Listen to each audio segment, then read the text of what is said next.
நீங்க விஜய அந்த கட்சியை பார்த்து நீங்க அரசியலை எப்படி எதிர்கொள்ள போகிறீர்கள்னு தான் கேட்கணும். முதல்ல திமுக எப்படி எதிர்கொள்ள போற அப்படின்னு சொல்லி கேட்க கூடாது.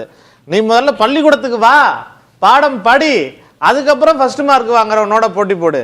நீ இன்னும் ஒர்க் ஃப்ரம் ஹோம் இன்னும் டியூஷன் ஹோம் டியூஷன்ல தான் இருக்கிற.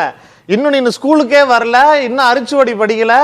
அதுக்கப்புறம் நீ முதல் மதிப்பெண் வாங்குறவனோட வந்து 10வது 12வது பப்ளிக் எக்ஸாம்ல ஸ்டேட் ஃபர்ஸ்ட் வாங்குறவனோட சண்டை போடு, போட்டி போடு. நின்று ஏபிசிடி படிக்கிறதுக்கே தயாரா இல்ல. உன்னை பார்த்து எதுக்கு நாங்க பயப்பட வேண்டிய தேவை இருக்கு? நீங்க தமிழ்நாட்டுல திராவிட இயக்க கருத்தியல் எவ்வளவு வேரூன்றி இருக்குது அப்படிங்கிறது தெரியும். திராவிட இயக்க கருத்தியல் எந்த அளவிற்கு மக்களுடைய வாழ்க்கையை மாற்றி இருக்கு அப்படிங்கிறது தெரியும். இங்க தமிழ்நாட்டுல திராவிட இயக்க கருத்தியலை வீழ்த்த முடியாது அப்படிங்கிறதுக்காக என்ன பண்றீங்க?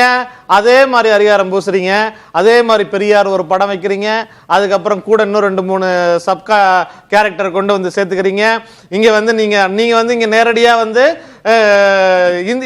இந்தி மொழி பேசணுமா, இருமொழி கொள்கையா, வீட்டுக்குள்ளார இருந்துகிட்டே நாங்களும் இந்தி மொழி எதிர்க்கிறோம். பெரியாருக்கு பிரச்சனையா, வீட்டுக்குள்ளார இருந்துகிட்டே நாங்களும் பெரியார் எதிர்க்கிறோம். தமிழ்நாட்டை குறை சொல்றாங்களா, நாங்களும் வீட்டுக்குள்ளார இருந்துகிட்டே. களத்துக்கு வாங்க சார். களத்துக்கு வராம இங்க என்ன ஒரு சக்சஸ்ஃபுல் ஃபார்முலா? திமுக சக்சஸ்ஃபுல் ஃபார்முலா, திமுக கொள்கை சக்சஸ்ஃபுல்லா போகுது. அப்ப இத முடிச்சிடுறேன். இத டூப்ளிகேட் பண்றதுக்கு நீங்க ஒரு கேரக்டரை கொண்டு வந்து தரீங்க. நீங்களும் டூப்ளிகேஷன் தான் பாக்குறீங்க.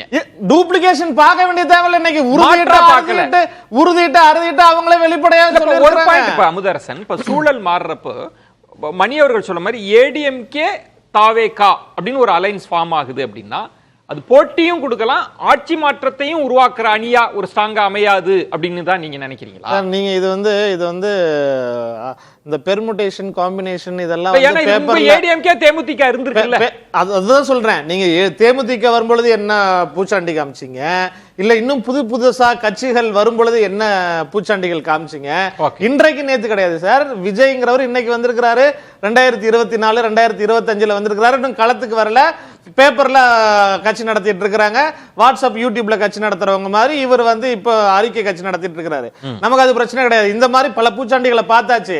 அது களத்துல இதற்கு முன்பாக வரைக்கும் எடுபட்டு இருக்குதா, இல்ல அவர்களுடைய செயல்பாடுகள் மாற்றத்தை ஏற்படுத்தி இருக்குதா அப்படின்னு பார்க்கும் பொழுது திமுக மக்களோட நிக்குது. இன்னைக்கு நீங்க ஆளுங்கட்சியாக இருந்தாலும், நீங்க என்னதான் ஆன்டி இன்கம்பன்சி தேவைப்படுதுன்னு சொன்னாலும், இல்ல எதிர்க்கக்கூடியவர் மிகப்பெரிய வல்லமை பொருந்தியவர் அப்படின்னு நீங்க சொல்லி பூச்சாண்டி காமிக்க நினைச்சாலுமே அது களத்துல எந்த அளவிற்கு மக்கள் கிட்ட எடுபடுது அப்படிங்கிறது ஒரு கேள்வியாக இருக்கு.